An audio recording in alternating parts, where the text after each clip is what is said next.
Profe, Sí, Verónica. la autoevaluación, ¿a qué correo se envía? Ahí dice a la autoevaluación viene al correo institucional, M. Sánchez B, ¿ya? Ah, ya. Ya, Por gracias, favor. profe. Le Gracias a envié usted. 3 correos de la PPT, el último por si acaso. Ya, perfecto.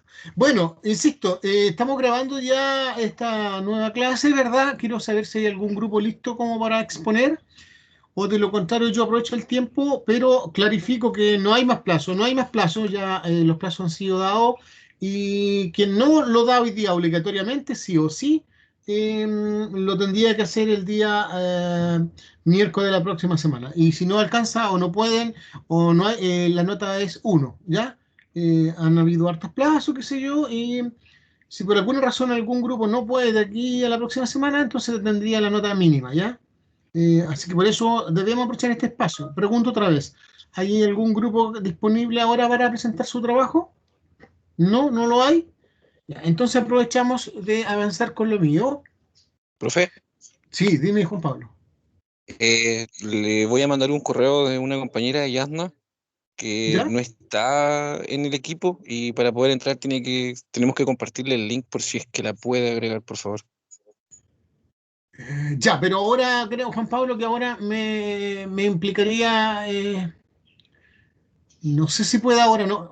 Me invita por el link ahora, ¿ya? Y que me dé el correo en un ratito, Se lo dejé ¿ya? en el chat, profe. Muchas gracias. Déjame ver, ¿eh?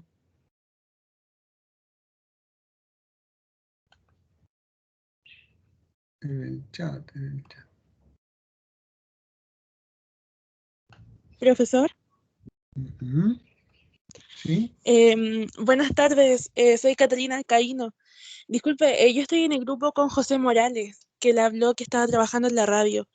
Ujú. Nosotros podemos presentar la próxima semana a los primeros, ¿verdad?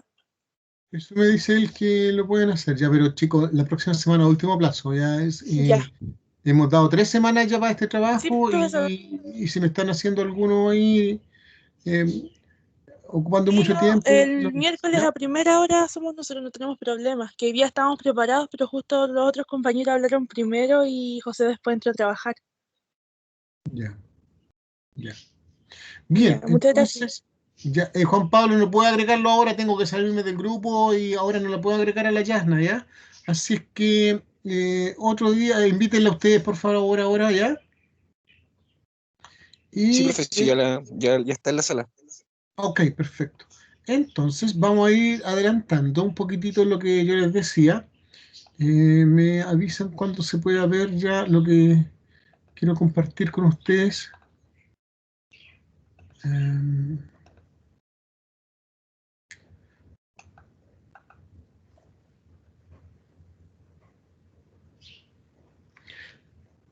¿Me avisan si se puede ver, por favor? Sí se ve. Ya, ok. Bueno, entonces, insisto, último plazo eh, el día miércoles 28. Si por tiempo, por lo que sea, no se presenta la nota mínima, un 1. Los plazos han estado dados, ahora estamos desaprovechando todo este tiempo que era para esto, ¿verdad? Entonces, el llamado urgente a ser responsable, a trabajar en equipo y en grupo y cumplir con las normas. Las normas son grupos de a 6 en lo posible, ¿ya?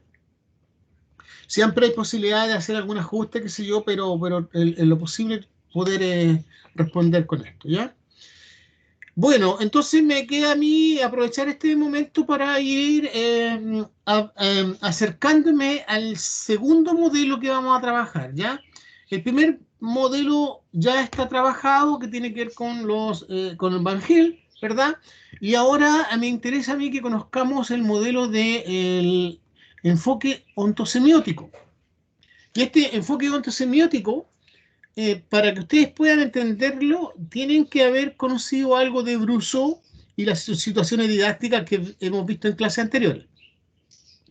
Pero también vamos a conocer un poco de Che Ballard, que es otro francés que también hace un importante aporte a la didáctica de la matemática. Y de ahí vamos a pasar ya a la idea central de el enfoque ontosemiótico, ¿ya? Así es que considero yo que es importante que conozcamos esto primero, ¿ya? Entonces, hoy día vamos a hablar en este ratito de la transposición didáctica de Yves Bachelard. Bachelard, me equivoqué en una letra ahí, es Bachelard, ¿ya? Hay un error ahí en la escritura, ¿ya? Es Bachelard.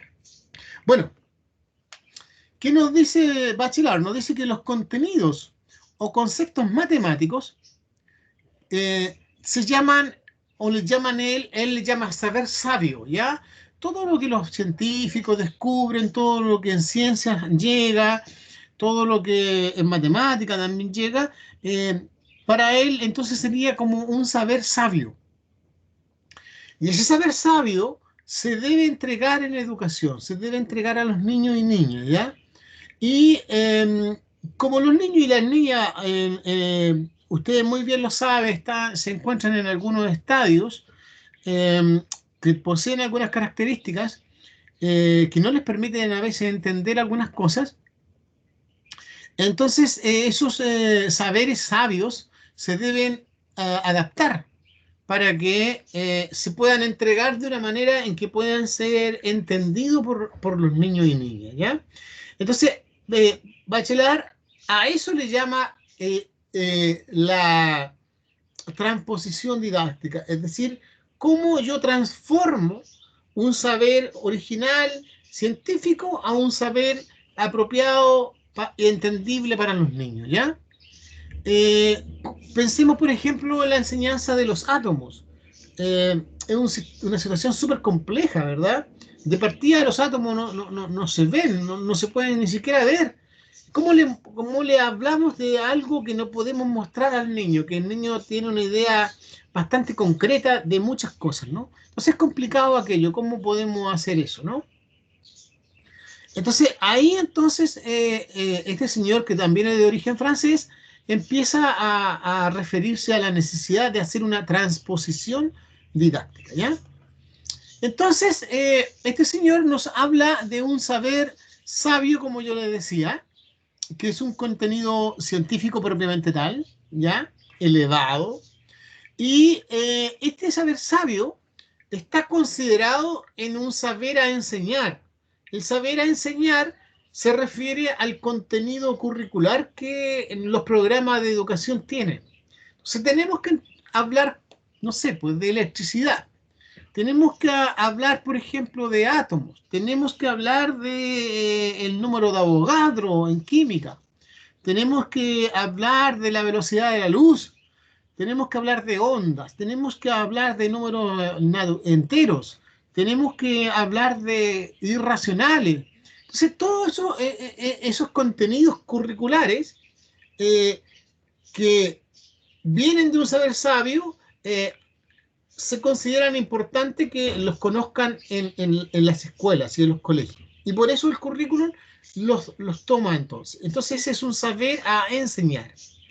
Pero cuando se hace una transposición didáctica, tiene que llegar a un saber enseñado, dice Bachelard, ¿verdad? A un saber enseñado. Y que en el fondo es lo que yo enseño, es lo que yo enseño. Entonces, si tomamos el ejemplo del átomo, ¿verdad? Todo lo que en ciencia se ha descubierto hasta ahora del átomo, debemos entregarlo en la escuela, y para entregarlo en la escuela yo debo hacer una adaptación, tengo que ir trabajando, tengo que hacer una transposición, de modo que lo pueda enseñar de una manera en que los niños y las niñas lo puedan entender, ¿ya? Así que, ojo con este aporte que hace este señor, Yves Bachelard, ¿verdad? Que tiene que ver con el saber sabio, saber enseñar y el saber enseñado, ¿ya? Bueno, entonces nos habla de un saber erudito, ¿ya? El saber sabio o erudito se transforma para llegar al saber enseñar, ¿verdad? Que es lo que a nosotros nos interesa como currículum ya, el nacional. y se transforma a su vez para llegar a un saber enseñado, ¿ya? Un saber enseñado, ¿ya? Entonces, en el fondo, la transposición didáctica tiene que ver con eso que estoy indicando, ¿ya? ¿Cómo vamos a transformar, cómo vamos a modificar un, eh,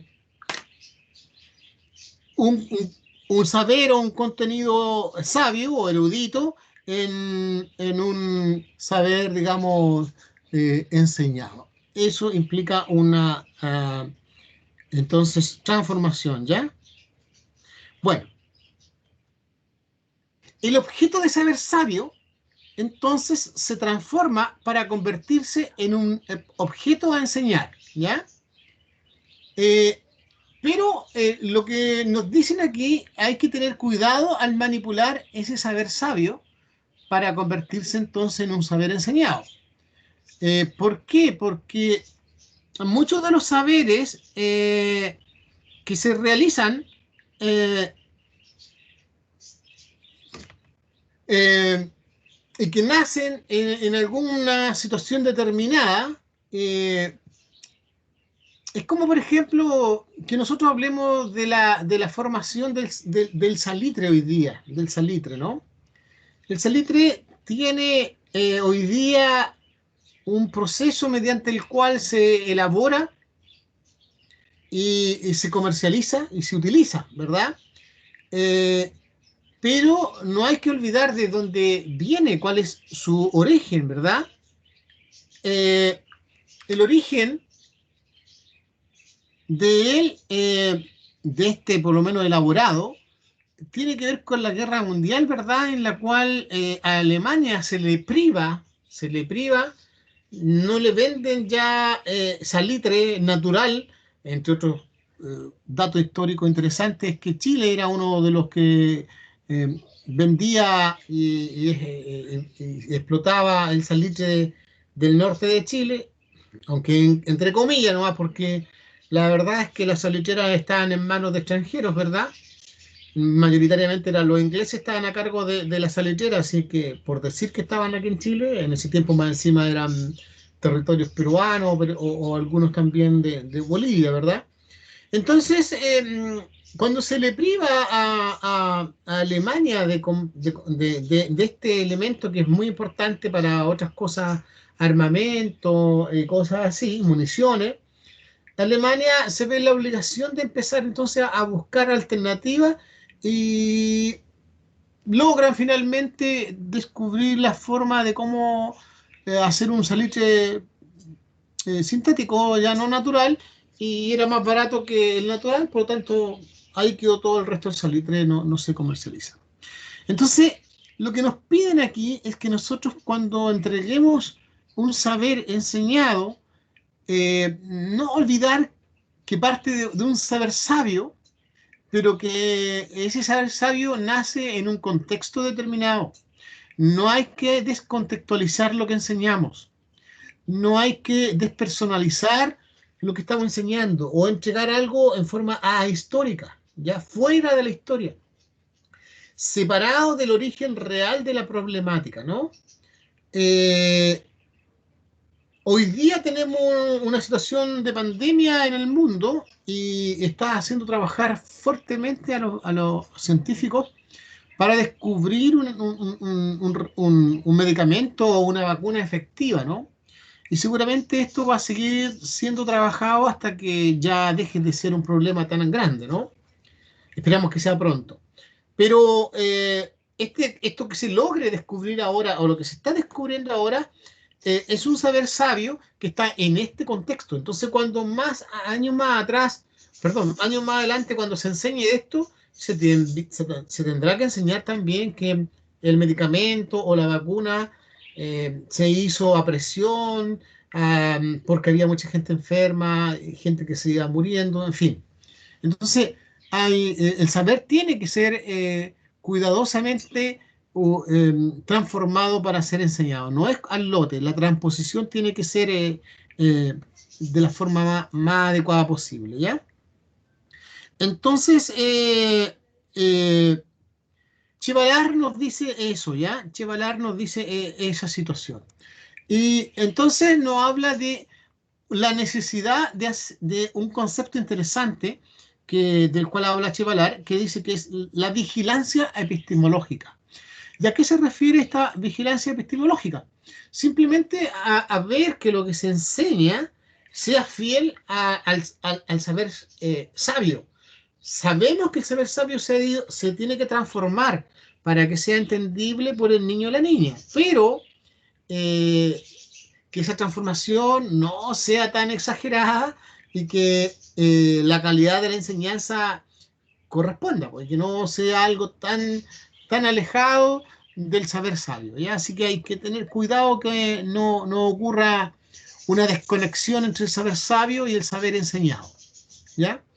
Entonces, aquí nuevamente Chevalar habla de esta vigilancia epistemológica y en este momento también, acuérdense usted que cuando yo le hablaba de Brousseau con las situaciones didácticas, en alguna parte por ahí Chevalar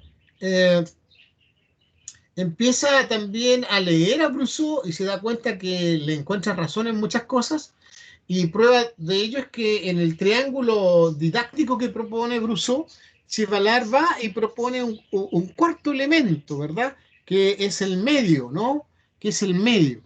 Bueno, acá también, cuando aparece esta teoría o esta idea de Chevalar, también Brousseau hace algunos aportes a ella, ¿ya?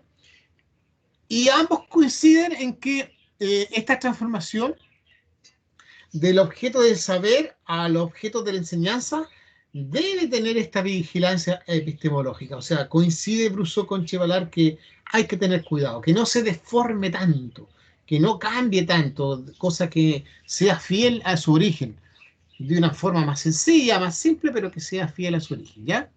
Entonces, esta vigilancia permite a la didáctica de las matemáticas también constituir un ámbito de estudio propio, dice Chevalar. O sea, la didáctica de las matemáticas debiera dedicarse entonces a estudiar todas estas formas en que los profesores buscan de que el niño aprenda sin que se desvirtúe o se degenere el saber sabio, ¿ya? Y esa sería como la fuente de trabajo principal de la didáctica de las matemáticas, ¿ya?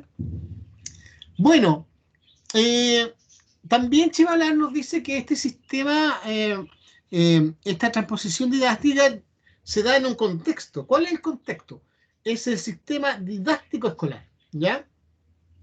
Él dice que en la escuela hay toda una organización que permite que se realicen estas transposiciones didácticas, ¿ya? Y a la vez en la escuela hay subsistemas o diferentes relaciones didácticas, ¿ya? Por ejemplo, ahí tenemos el subsistema del profesor, estudiante y contenido. Ahí ese subsistema tiene que trabajar y funcionar ahí en la escuela, ¿ya? Y ahí entonces se recoge y llega el contenido o el saber sabio, se hace la transposición didáctica y se entrega como un saber ya enseñado, ¿ya? Y el niño o la niña participa de este sistema didáctico escolar. Pero también dice Chevalar que existe un sistema social, ¿ya? Y el sistema social es lo que el niño vive, por supuesto, es parte de la escuela también, pero también hay parte fuera de la escuela. Y ahí está su familia, el entorno, el barrio, la sociedad, el país, porque sin duda el país también es importante. No da lo mismo vivir en Chile que en Brasil, en el África o Dinamarca. Todo eso crea un sistema social muy, muy diferente, ¿no? Por lo tanto, el niño participa por un lado en el sistema didáctico escolar, que es la escuela, y también participa en un sistema social que es lo que está ya más afuera de la escuela. Y dice también en su teoría este señor que la frontera entre estos dos sistemas se llama noósfera, ¿ya? Y la noósfera entonces es como una frontera, ¿verdad?, que existe entre el sistema didáctico escolar y la escuela o el mundo social del estudiante. Entonces, ¿qué nos dice él? Que también tratemos de que lo que enseñamos de este saber sabio tenga un contexto o tenga cierta relación con el sistema social del estudiante, con el entorno del estudiante. No que sea lo mismo, pero que tenga alguna relación, ¿ya? Así que también sistema didáctico escolar, lo que pasa en la escuela, el sistema social, lo que está afuera, y la noósfera como esta frontera que deja permear algunas cosas de la escuela hacia afuera y desde el entorno hacia la escuela, ¿ya? Entonces, a veces ocurre, según el autor, un envejecimiento biológico y moral. ¿A qué se refiere con esto? Que a veces hay desajustes entre el saber sabio del sistema didáctico y el sistema social de los estudiantes. Y cuando hay ese desajuste, entonces se produce un desacuerdo con el entorno. Y eso a veces cuesta mucho, ¿no? Cuesta mucho poder superarlo. Algunos ejemplos, por ejemplo, el envejecimiento biológico. El envejecimiento biológico se refiere a cuando hay un distanciamiento entre el saber sabio y el saber enseñado. Por ejemplo, el caso de la enseñanza del átomo. El átomo partió hace mucho tiempo atrás enseñándose como lo que era indivisible de la materia y que el átomo era indivisible. Y la verdad es que en gran parte todavía se habla de la indivisibilidad del átomo, pero hoy día se ha descubierto que el átomo sí se puede dividir. De hecho, hay algunas reacciones nucleares, ¿verdad? Con algunos elementos que son altamente reactivos, en que pueden ser divididos y cuando producen esta división, ¿verdad? Originan una energía tan grande que se aprendió a usar para efectos de la guerra, ¿ya? Y ahí en el fondo es una situación muy compleja en la cual se separan, digamos, los elementos. Hoy día también se sabe que el átomo está constituido por un núcleo, ¿verdad? Por protones y electrones. Pero hoy día también se sabe que hay quarks y otros elementos que forman los protones o los electrones. En fin, es decir, lo que se enseñaba con respecto al átomo hace 20, 30, 40, 50 años atrás, hoy día requiere de una pequeña revisión porque está un poquito envejecido, ¿ya? Está un poco añejo eso y habrá que decirle al niño o a la niña que eran como las ideas iniciales, pero el átomo sí tiene, se puede dividir en protones, electrones, neutrones, etcétera, ¿ya? Y que está hay un núcleo y que hay otra parte donde están los electrones girando, que a veces se comportan como energía, otras veces como materia, en fin, es muy complejo, ¿no? También hay un envejecimiento moral, y aquí son desacuerdos que tienen que ver con algunos valores o puntos de vista de la disciplina, ¿no? Puntos de vista de la cultura, de los valores, más que de la disciplina, ¿ya? El anterior es un desfase en el avance científico, lo que se conoce, ¿no? Pero acá en el envejecimiento moral tiene que ver con valores. Por ejemplo, la idea de Copérnico en su momento, cuando Copérnico empieza a darse cuenta, ¿verdad? Que a lo mejor toda esta idea de que de que giraba alrededor de la Tierra no era así, empezó a darse cuenta y ver alguna evidencia que lo llevaron después junto con Galileo a declarar que la Tierra giraba alrededor del Sol y no al revés. En su momento fue complejo, fue difícil, porque había un envejecimiento moral, ¿verdad? En ese momento había una creencia muy fuerte religiosa y que lo que aparecía ahora como nuevo en voz de Copérnico y lo que aparecía después con Galileo no era aceptado por la sociedad, ¿te fijas? Entonces, también dicen este autor, ¿verdad?, que hay que tener cuidado con este tipo de envejecimiento biológico y moral que existe en este trabajo. Por eso Chivalar nos pone en atención a aquello, ¿ya? Entonces, tenemos que la transposición didáctica se da en un sistema didáctico compuesto por el estudiante, por el profesor, por el saber que vamos a tener que entregar, enseñar, que vamos a tener que hacer esa transposición, ¿verdad?, para poder enseñarlo, y todo aquello, ¿no?, que involucra este sistema didáctico, ¿ya? Para llegar a una transposición didáctica. Y esta idea de mundo exterior a la escuela, ¿verdad?, que son la sociedad, los padres, los científicos, los matemáticos, y la zona intermedia que es como la frontera y que es la noósfera, ¿ya? Entonces, aquí tenemos un sistema y el entorno. La escuela forma a su interior un sistema didáctico de enseñanza, con los estudiantes, conocimiento del profesor, y la idea es que se pueda haber una compatibilización entre el sistema escolar y el entorno, ¿ya? Ahora, ¿cuándo hay, según Chivalar, una compatibilización entre el sistema escolar y el entorno? Es cuando los docentes ven lo enseñado suficientemente cercano al saber sabio, o sea, que no se han alejado tanto.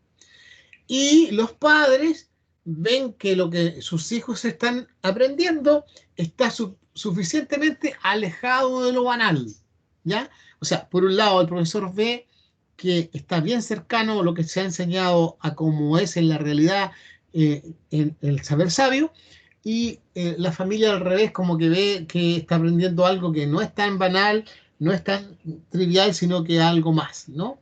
Que está bastante alejado de lo que ellos sabían, ¿ya? También nos habla Chivalar de un contrato didáctico, ¿ya? Nos habla de un contrato didáctico, igual que Brousseau, y en este contrato didáctico, en este modelo didáctico, igual que la situación didáctica de Brousseau, se refieren a algunas situaciones particulares. ¿Cuál es? Que está formado por un conjunto de cláusulas que indican las responsabilidades recíprocas que debería tener el estudiante y también el profesor. El estudiante, referido básicamente con el conocimiento matemático, y el profesor como el director del proceso de estudio, ¿ya? Entonces, a grandes rasgos, eso es lo que nos entrega Chivalar, que es muy interesante conocerlo, ¿verdad? Porque si bien es cierto, cuando Brousseau habla de una idea de situaciones didácticas en el sentido que hay que generar una situación que permita que los niños aprendan, por este otro lado, Chivalar nos habla de una transposición didáctica. En el fondo es también referido a cómo yo tomo un contenido sabio, según él, para transformarlo en un contenido a enseñar o enseñado, ¿ya? Y eso se hace a través de una transposición didáctica, es decir, cómo yo puedo enseñar ese contenido sin alejarme del saber sabio o científico, pero para que lo aprenda el niño o la niña, ¿ya? Entonces, me interesa que en este modelo, ustedes tengan claro que existe también la idea de contrato, que siempre dice Chivalar que es un contrato implícito, ¿ya? Siempre está, pero no siempre se puede explicitar. Se dicen algunas cosas nomás, ¿ya? Y no rigen todos los aspectos de la relación que se establece entre los estudiantes y el profesor, sino únicamente lo que hacen referencia al conocimiento matemático a estudiar. Por ejemplo, en el caso concreto nuestro, nosotros vamos a tener que elaborar un trabajo grupal en el cual ustedes presenten una aplicación de los modelos que estamos trabajando, ¿ya? Y se va a hacer grupalmente, ojalá con 6 integrantes, pero eso es lo declarado, eso es lo que se dice, pero implícitamente siempre van a haber algunas situaciones, como dice aquí Chevalar, implícitas, ¿ya? Siempre habrá la posibilidad de algún criterio o de alguna situación emergente, ¿no? Entonces, este mismo trabajo que era hasta plazo hasta hoy día no es hasta hoy día, se extiende una semana más pero por último plazo, porque hay una situación puntual, un grupo no podía, ya, pero la próxima semana sí o sí, si el grupo, hay un integrante, ese un integrante va a exponer, a lo mejor la nota no va a ir a ser igual, pero por lo menos todos deberán cumplir la próxima semana, ¿ya? Entonces, preguntas de esta situación que estamos hablando ahora, ¿ya? Preguntas, chicos. ¿Alguna duda de lo que no, de lo que hemos visto? ¿Alguna relación que ve con Brousseau y las situaciones didácticas? ¿Algo? ¿Nada?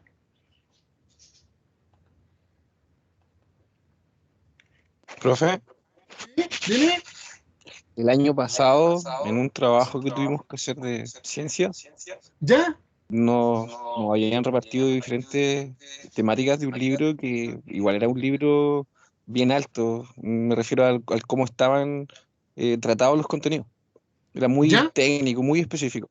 Y tuvimos que hacer una transposición, por así decirlo, sin conocer Ujú. quizás Sí, tan a pues. fondo esto que hemos visto con usted. Y sí, en su momento nos costó el poder trabajar algunos conceptos que Ujú. son demasiado abstractos, por así decirlo, y fue un desafío. O sea, creo que, no, creo que hablo por mi grupo completo, nos costó poder hacer el trabajo sintiendo que de verdad estábamos enseñando lo que queríamos enseñar. Sí, mira, ayer, Juan Pablo, yo creo que eso es súper natural. Ayer yo tuve la oportunidad de participar en la inauguración del año académico y ahí la expositora, la doctora invitada a la charla inaugural, ¿verdad? Hablaba de, bueno, su tema era del Big Bang a la pandemia. Y ella empezaba a hablar acerca de cómo cuántos años atrás aparece el Big Bang, qué es lo que se produce, ¿verdad? Después habla de los telescopios que hay en Chile, por qué tienen una cúpula, por qué las cúpulas son tan pequeñas, por qué no se hacen más grandes. Y llega el momento después, Juan Pablo, donde empieza a hablar de las distancias, de los tiempos, de la cercanía que hay entre una estrella y otra, las galaxias, lo que nos demoraríamos en llegar a otro lugar si viajáramos a la velocidad de la luz, 300.000 kilómetros por segundo. Juan Pablo, sin duda que nosotros sí, claro, tratamos de imaginarnos, pero yo te aseguro que ninguno de nosotros tiene la conciencia de lo que es viajar a 300.000 kilómetros por segundo. ¿Dónde podrías tú ir en un segundo a esa velocidad? Eh, o cuando te hablan a 3 años luz de distancia, o sea, ¿qué significa, no sé, 7 años luz de distancia entre un lugar y otro? Son contenidos realmente que cuesta mucho entenderlo. Uno como adulto trata de imaginárselo, pero cuesta mucho. Yo creo, Juan Pablo, que tú has dicho algo súper importante. Nosotros, sin saber ni conocer la transposición didáctica de Ives Chevalar, de algún modo lo hemos hecho. En más de alguna ocasión lo hemos hecho. A lo mejor no tanto usando esta terminología que él habla, ¿verdad? A lo mejor no saber que venía de un saber sabio, un saber enseñar a un saber enseñado.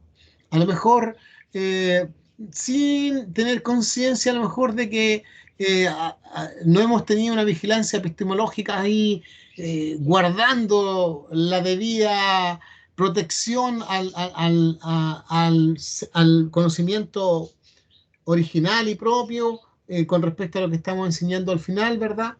Pero sí lo hemos hecho. Así que yo creo que es un aporte interesante conocer, ¿verdad? También tenemos plena conciencia de que el sistema didáctico escolar y todo lo que se hace en la escuela a veces choca con algunas cosas que ocurren en el barrio, en la población, en la sociedad, en este sistema social del cual no habla él. Sabemos que a lo mejor nunca utilizamos el nombre de noósfera, ¿verdad? Pero sabíamos que siempre hay algo que envuelve a la escuela y que se nutre con el espacio exterior y a veces no hay una conversa y un diálogo entre ambos. Pero como te digo, yo creo que me gustó mucho lo que dijiste tú, Juan Pablo, porque has dado en el clavo. O sea, esto es así. Hay un aporte interesante, pero de alguna manera ustedes no son ignorantes a ello. Ustedes de alguna manera ya han ido haciendo estos ajustes, ¿no? Solamente que aquí ya encontramos con la teoría y con los nombres que corresponden. La idea de envejecimiento biológico es súper interesante, o sea, cómo también van cambiando algunos conceptos y algunas ideas. Y el envejecimiento moral también, terrible, o sea, hoy día hay un envejecimiento realmente muy grande frente a ciertas cosas moralmente, ¿no? Que no es posible ya tenerlas. No sé, se me ocurre a mí hablar de la idea de familia, ¿verdad? Como estaba antiguamente constituida por una familia que tenía que tener ciertos patrones y ciertos rituales y civiles, incluso hasta religiosos. Hoy día eso ya no es aceptable, o sea, cuando se habla de familia, se habla de un grupo que puede incluso no estar casado, ¿verdad? Pueden vivir juntos, pero si hay un papá, una mamá y hay hijos, y a veces ni siquiera hay papá y mamá, a veces hay dos hombres o dos mujeres. Entonces, todo eso ha ido cambiando y moralmente hoy día ya no existe esa situación de discriminación o de burla que en algún momento socialmente existió, ¿no? Así que incluso el humor tiene que cambiar hoy día, el humor ha tenido que cuidarse de algunos aspectos de este tipo. Por lo tanto, sin duda es importante lo que nos enseña este señor Chivalar, ¿ya? De esta transposición didáctica de todo eso. Bueno, también él nos habla de este triángulo que también ya nos había hablado un poco Bruso, y sin duda que también lo hemos considerado. Y eso a grandes rasgos. Entonces, El gracias. contrato, profe, Dime. el contrato, lo que está mostrando ahí, la triada que se produce, calza mucho con las fases, en el sentido de la preparación, el pre y el post, en cuanto a lo que Ujú. significa el trabajo del profesor a la hora de enseñar, que ¿Sabes aquí tú? se deja Sí. como transposición. Y lo otro que también es interesante, Juan Pablo, en esta parte, a mí me gusta mucho esto de Cibalar, cuando él dice que eh, es implícito, tiene un carácter implícito. Y esto yo lo rescato en la educación, no solamente para matemáticas, sino que para toda la educación. Porque claro, hay algunas cosas que se declaran, ya, la prueba está al día, a tal hora, ¿ya? Pero hay otras cosas que no son tan explícitas, o sea, de repente no te dicen a ti si la prueba va a ser de desarrollo, verdadero o falso, términos pareados, ¿no? O sea, no todo es explícito. La prueba tal va a ser la próxima semana a tal hora y punto, ya. Pero ¿y de qué va a ser? No siempre te lo dicen. Ahora, no siempre te dicen a ti de que hay otras cosas también, hay algunos criterios, ¿verdad?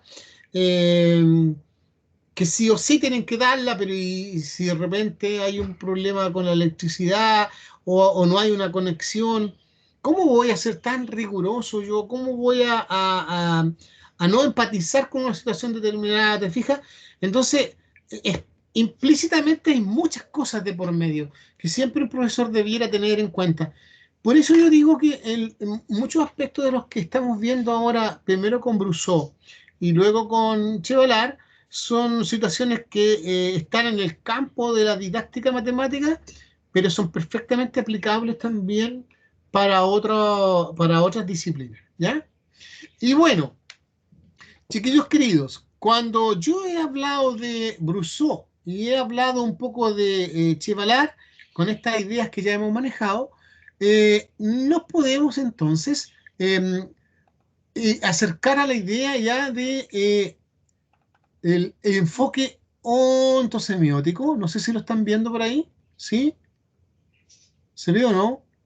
Sí. Ya.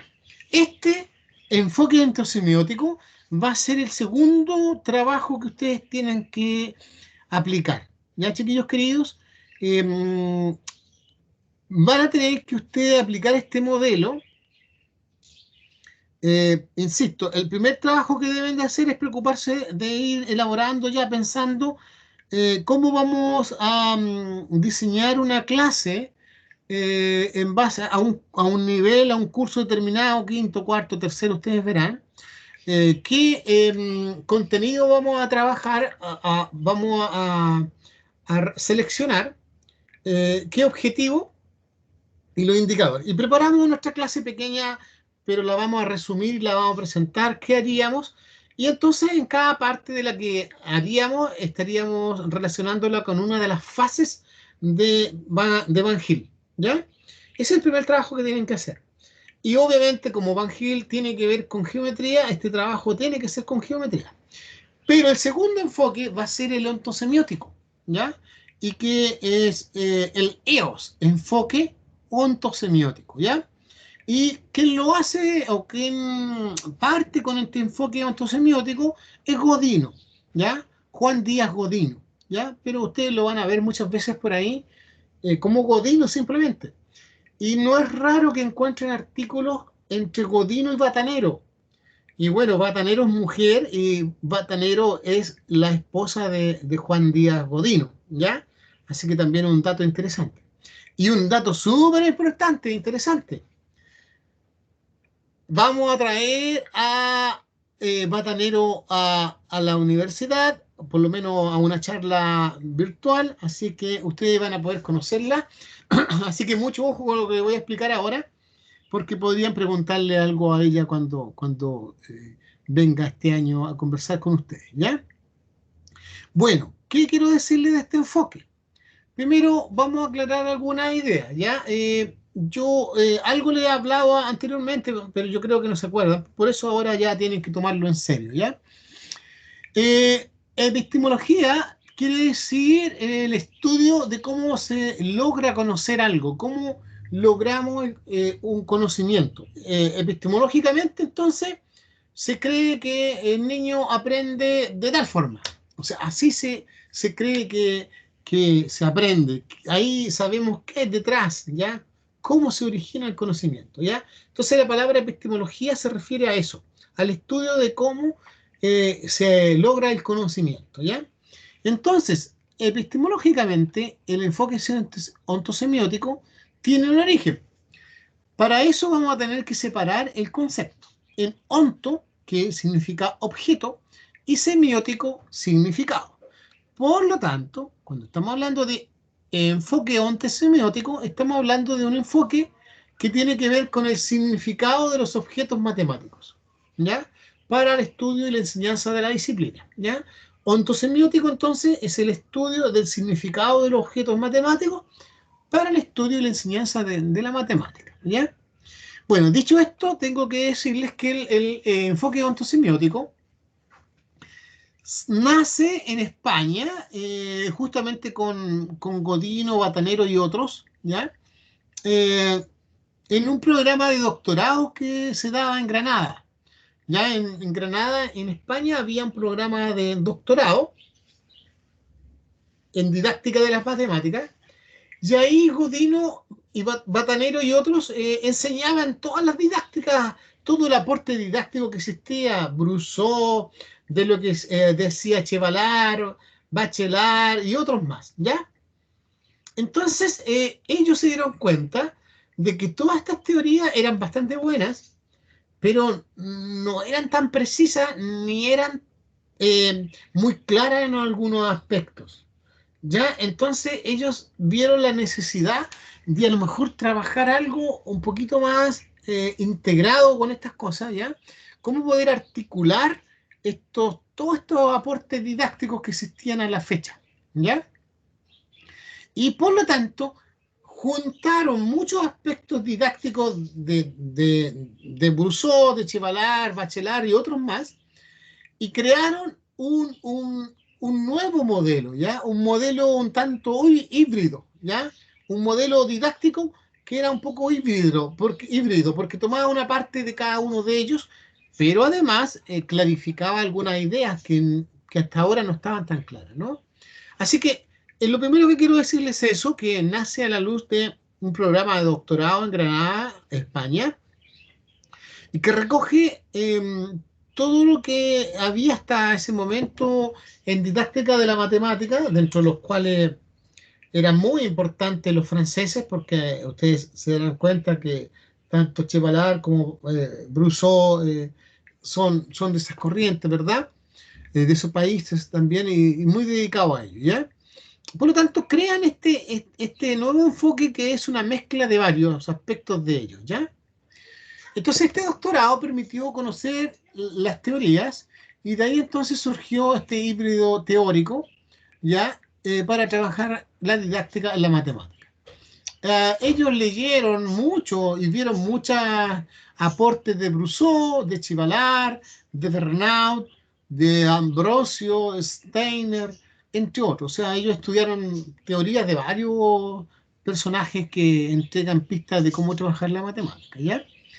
Entonces, no solo se tomaron en cuenta esos aportes que entregaban de la disciplina pura, de la didáctica pura de la matemática, sino que también tomaron aportes de la psicología o de la didáctica general, y también hay aspectos de Vygotsky, Peirce, Piaget y otros, ¿ya? Es decir, el enfoque entrosemiótico recoge y mira todo lo que hay hasta ese momento para buscar la mejor didáctica disciplinar en matemática, ¿ya? Así que ese es el origen. Así nace más o menos este enfoque ontosemiótico, ¿ya? No es una creación solo de Godino, Batanero y otros, sino que es con el aporte y el estudio de muchos personajes que han contribuido a la didáctica de la matemática, ¿ya? Entonces, algunas preguntas. Según ustedes, ¿cuál sería el aporte que nos ha hecho Brousseau? Según lo que vimos. Dos o tres ideas que rescatemos de Brousseau. Libremente, chiquillos, para no preguntarle yo. ¿Cuál es el aporte que nos ha hecho Brousseau hasta el momento? A ver. Las situaciones didácticas. Ya. ¿Y qué decía la situación didáctica, Juan Pablo? ¿Te acuerdas? Básicamente, ¿qué consistían?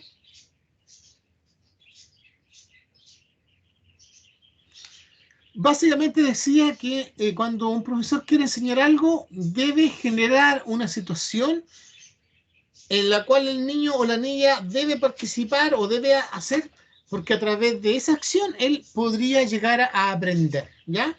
Entonces, a lo mejor si a mí se me ocurre que me interesa que los niños descubran las características y clasifiquen figuras geométricas simples, a lo mejor a mí como profesor se me ocurriría diseñar que grupalmente trabajen con bloques lógicos de bienes y que con ellos puedan jugar, armar figuras y luego que puedan discriminar algunos atributos que hay en cuanto a colores, grosor, tamaño entre círculos, cuadrados, eh, rectángulos, eh, triángulos, y que después finalmente terminen por clasificar, etcétera, etcétera. Entonces, a mí se me ocurre diseñar esa actividad, pero a Juan Pablo o a otro de ustedes se le podría ocurrir otra cosa. A lo mejor podría presentar una ficha en que tendrían que entrar a recortar, después armar algunos diseños propios, pintarlos, pintar de un color los que son de una figura. Y es otro ya situación didáctica, ¿verdad? Diferente. O sea, de eso nos habla Brousseau, ¿m? De una situación didáctica que se pueda generar para crear ahí. Y bueno, y hay otras cosas más, nos habla de los obstáculos epistemológicos, etcétera, etcétera. Y el aporte de Chivalar, que lo acabamos de ver hoy día, ¿cuál es la idea? ¿Qué podríamos rescatar de él? ¿O cuál es la idea principal de Chivalar? ¿Qué nos indica?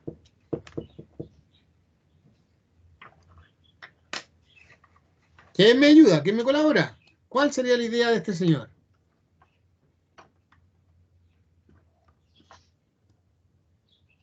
La No quedó transposición nada. didáctica. Claro, él nos habla de la idea de transposición didáctica, que es un acercamiento del saber sabio a un saber ya más comprensible o enseñado para el niño y que tenemos que hacer ese trabajo, ¿no? Cuidando de que no en esta transformación o en esta transposición didáctica no surja una brecha muy grande que nos separe, nos aleje mucho del saber original. Y ahí también, bueno, ahí entrega otros detalles, como hemos visto, ¿verdad? Habla de un sistema social, un sistema didáctico, de una noósfera, del cuidado que hay que tener de esto, del envejecimiento biológico, del envejecimiento moral, del contenido, del contrato didáctico, en fin, nos entrega varias ideas, ¿ya? ¿Qué nos entrega o qué aporte nos entrega Vygotsky desde el punto de vista ya más bien psicológico? ¿Qué saben, qué recuerdan? Que la educación y la enseñanza son un proceso social. Correctamente. Estamos en clase los dos, nomás parece Juan Pablo. Invito a los demás a que se integren y hagan su aporte también. Efectivamente, Vygotsky hace un aporte social importante al origen del conocimiento. Él dice que sí, que el niño o la niña aprende en una relación con los objetos, con las cosas, en la manipulación de aquello, pero también depende mucho de quién lo acompaña, de quién lo guía, ¿verdad? De cómo nosotros generamos instancias para que vayan aprendiendo, ¿no? Y cómo entonces cobra importancia la otra persona, el profesor, y cómo también cobra importancia los otros estudiantes que están con él o con ella, ¿ya? Y cómo vamos aprendiendo con los demás socialmente también es importante. Y sobre todo, dice Vygotsky, que se logra mucho el aprendizaje cuando yo puedo expresar, verbalizar lo que he aprendido. Y eso se hace a través del lenguaje. O sea, el lenguaje es una herramienta súper importante. Y el aporte de Piaget, chiquillos, ¿qué nos podría aportar ahí? ¿Qué es lo que nos decía Piaget?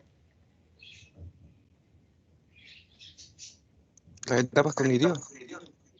Claro, hace un estudio de los estadios cognitivos, ¿verdad? De las personas, especialmente de los niños, y dice que de acuerdo a esos estadios, en general cumplimos con algunas características y que como profesores debemos saberlas porque tenemos que buscar las formas de llegar a los niños a través de sus condiciones y sus características. Y también nos dice que aprendemos principalmente los primeros años en una relación con los objetos, con las cosas, y por lo tanto vamos aprendiendo con ellos, ¿ya? Pero no quedándonos en ellos, sino que a través de la manipulación de objetos, en la mente se van produciendo algunos cambios y algunos conocimientos.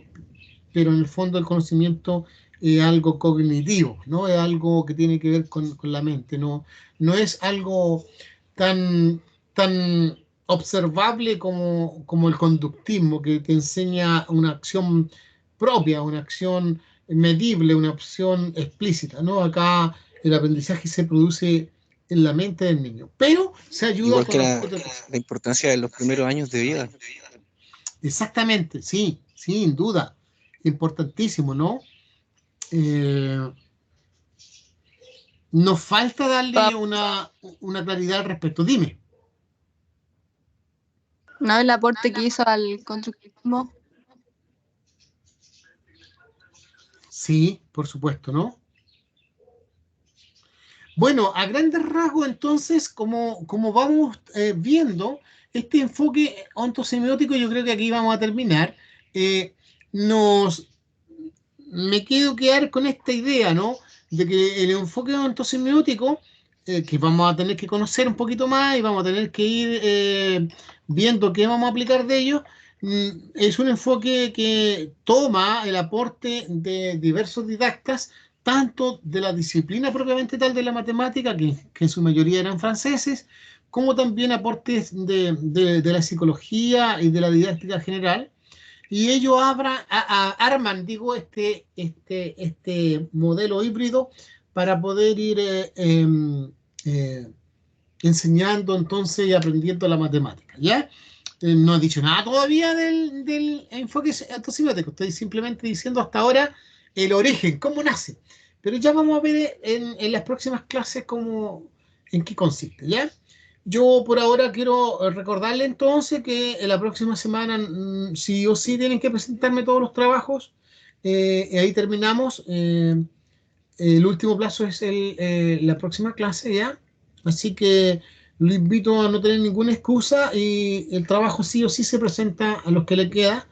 Y bueno, los que ya presentaron, tranquilos, tranquilas, aprovechen el tiempo para ir haciendo ya, desarrollando la segunda tarea, que también es grupal, pero insisto y repito, consiste en la aplicación del primer modelo, que es Van Gel, referido a geometría. ¿Y qué es lo que voy a pedir? Básicamente, insisto nuevamente, aplicación de las 5 fases en una clase que usted haría con respecto a un nivel, cuarto, quinto, sexto, séptimo, sexto año, cualquiera.